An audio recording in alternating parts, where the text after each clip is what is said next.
It is my pleasure to be joined by the head coach of the defending state champion Jackson Hole Broncs, and Matt Holscher is with me. And Coach, thank you so much for taking some time. I guess I want to start with how your team is playing right now. You guys went through the regular season with, I think, one loss, and how do you feel like you're playing right now coming into this state tournament?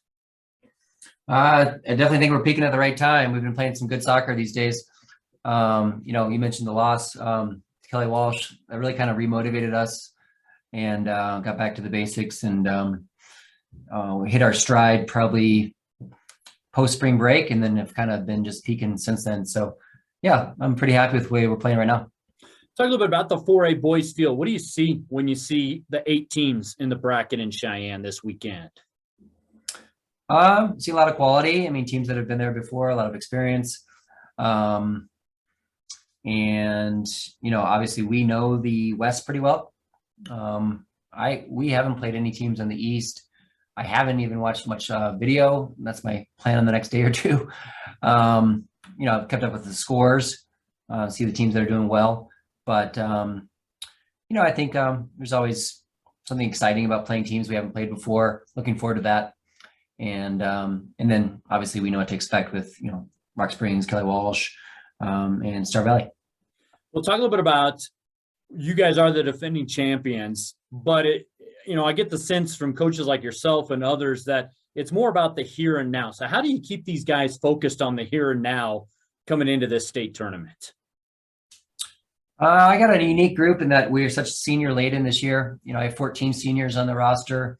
I think I'm starting 8 seniors, 3 sophomores. And so it's a pretty unique group. Some of those kids won a state championship when they were freshmen. So, they know what's at stake. They've been there before. So it's nice to have that experience.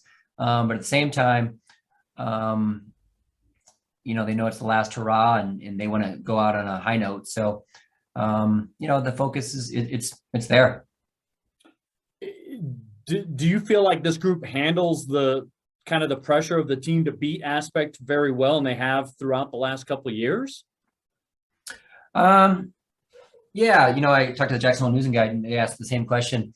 This is a little different feel this year, being kind of maybe in years past we've had that underdog status.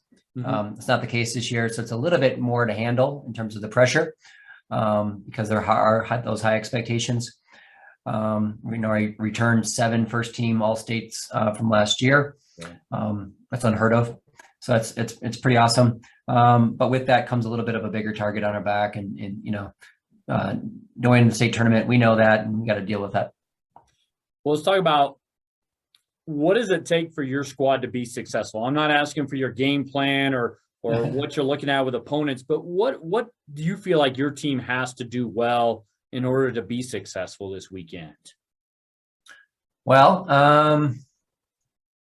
our style is to have the ball at all times. And so, when we don't have the ball, to win it back and then start our offense again. So to recycle the play. So we do a pretty good job of maintaining possession. If you look at a possession chart, versus another team, that's our goal, is to always win that and win that handily. And so just to get the ball. And then I think maintaining that game plan is pretty key. Looking at the weather, dealing with the elements, whatever they might be. It sometimes takes us out of our game plan when we have to deal with high wind or, really crappy conditions.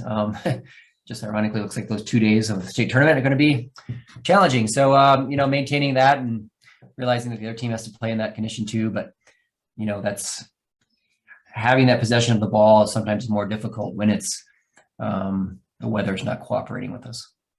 Lastly, for you, you guys have a lot of firepower, and you have some great offensive players. Does your defense get overlooked a little bit sometimes? Do you feel, Matt? I did lose 2 starting center backs last year, and that was kind of the rebuild is who was going to fill in that role. Yeah. They've done a marvelous job. Our wing backs really get forward, and they almost play like wing forwards, and it's a pretty cool thing to watch. Like Sahir Romero's, I think he's going to Casper College. Boy, he is. He plays like a forward, but from the defensive position. Do they get overlooked? I don't know if they get overlooked, but I think that they are really solid. I think we have like 101 goals scored and 8 given up. So that's a pretty darn good goal differential. I like to give them props when I can. They've had a phenomenal season. Well, Matt, I appreciate it. That's all I got for you. Best luck this weekend in Cheyenne. Okay, thank you. See you there.